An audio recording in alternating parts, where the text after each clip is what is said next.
Dying Light developer TechLand is shutting down its Polish publishing and distribution department, as reported by Gamasutra. The decision will result in around 30 layoffs by the end of 2019, but will not affect the company's broader publishing and development plans, including those related to Dying Light 2. After months worth of market analysis, we have started the process of shutting down the Polish publishing and distribution department. The process will last until the end of 2019, commented company CEO Gamasutra. This only applies to third-party boxed goods on the Polish market. For several years, physical distribution has not been the core of our strategy. Gamasutra said has personally taken care of the affairs and future careers of those staffers affected, and that severance packages that surpass Polish employment legislation standards have also been agreed. Burning Sky Games had a great start to the new year at the music and gaming festival, MagFest. Our team kept a booth running for 3 days straight, allowing guests to play Runaway at any time of day and night. It proved an incredible experience and one we hope to do again next year. Here's what stood out to our rookie team the most. If you are going to a short event, you might be able to get away with manning the booth yourself. I know I have, and it's usually not too bad. But MagFest is not a short event. It's 3 days, 72 hours to be exact, during which your game could be running. Sure, you only need someone at your booth for 21 hours of that. But that's still a long time. And with as much as there is to do at MagFest, checking out other games, exploring the art vendor space, networking, and parties, just to name a few things, you will not want to just sit at your booth the whole time. You will tire yourself out. So your whole schedule will just be wake up, watch the booth, go to bed, repeat, and that's not good. Bring at least one other person. We had a team of 4, which also allowed us to engage more groups and take turns to save our voices. You can get by with just the basics: a computer, a screen, and some controllers, but that will not attract people to your booth. You are battling against all the other teams, therefore guests, attention, and you are only going to win if you go big. We were constrained by both a budget and whatever I could bring on the train along to get there, so we did not have a lot. But we still brought a tablecloth, a couple of standing vinyl banners, a 23-inch monitor, desktop speakers, and a bunch of postcards and business cards.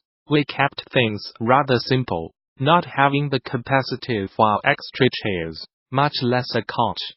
But once we got there, we picked up some markers, sticky notes, and a board to create a makeshift graffiti wall.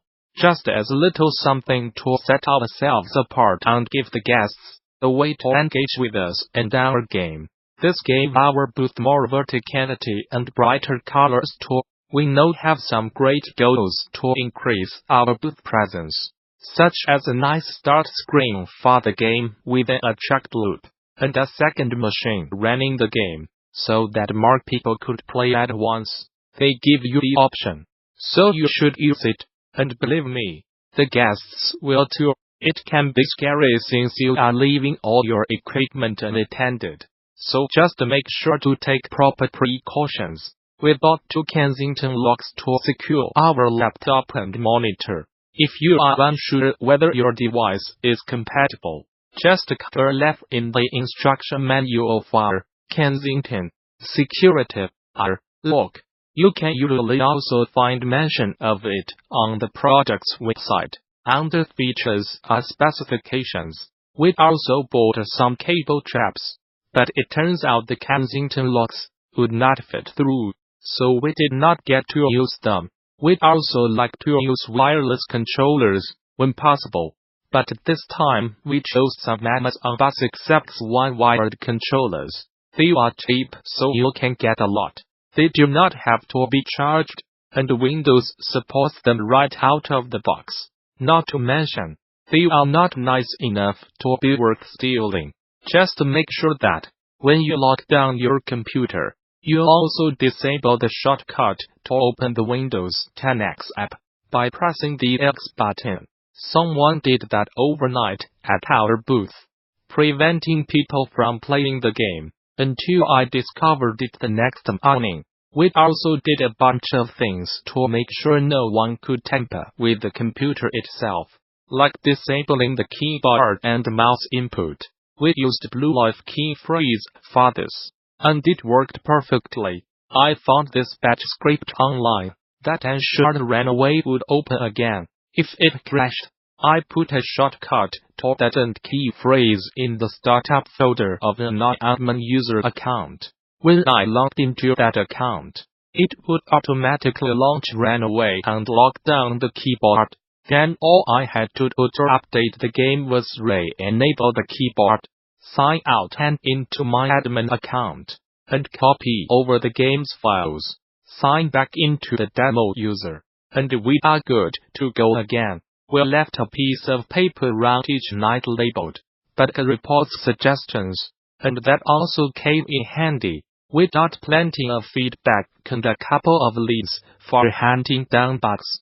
Special shout out to one person who not only wrote that they clipped through the wall, but even drew a picture and detailed each setting they had. If that does not make you want to fix the bug, then I do not know what will. And for the record, we are using Unity for Runaway, not GameMaker. The first day of the festival was the most rough, because just about anything that could break found a way to.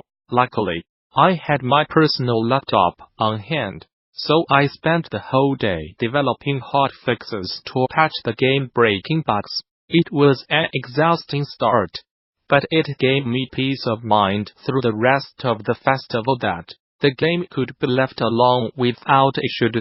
I had to fix things a few times after, but not nearly as much as that first day. Here I am in my natural habitat. You can tell I am stuck since I am staring off into space. Make sure to include a value proposition, something to entice people to sign up. At the suggestion of our awesome neighbors, Starfall Studios, I put a sign into the main menu that allowed players to submit their emails in-game. That way, we did not have to worry about handwriting.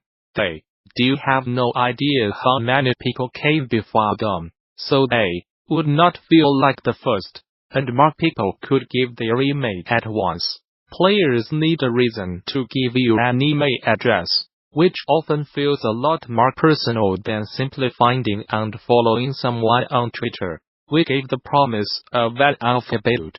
In doing so, we give players a continued means to stay involved with Runaway's development and allow them to enjoy it in the comfort of their own home with whomever they want.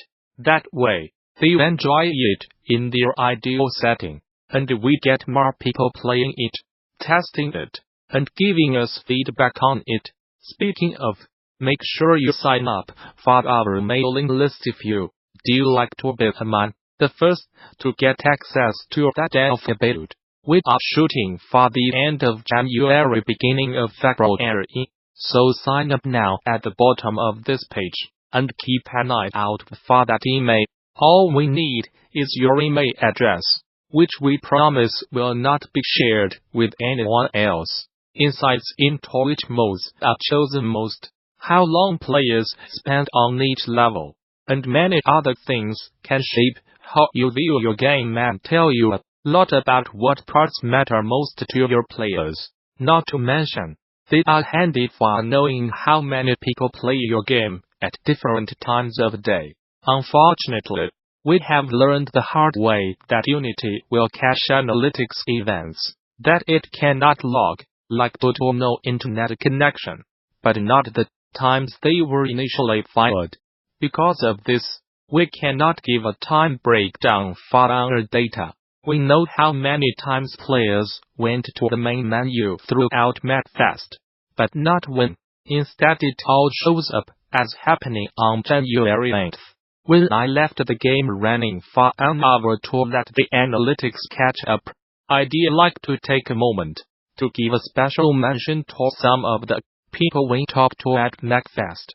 Unfortunately, this list is nowhere near comprehensive of the awesome talent and incredible people that were in attendance, because I did not have time to walk around and meet everyone. However, it gives just a little sample of the cool people that were there. As mentioned above,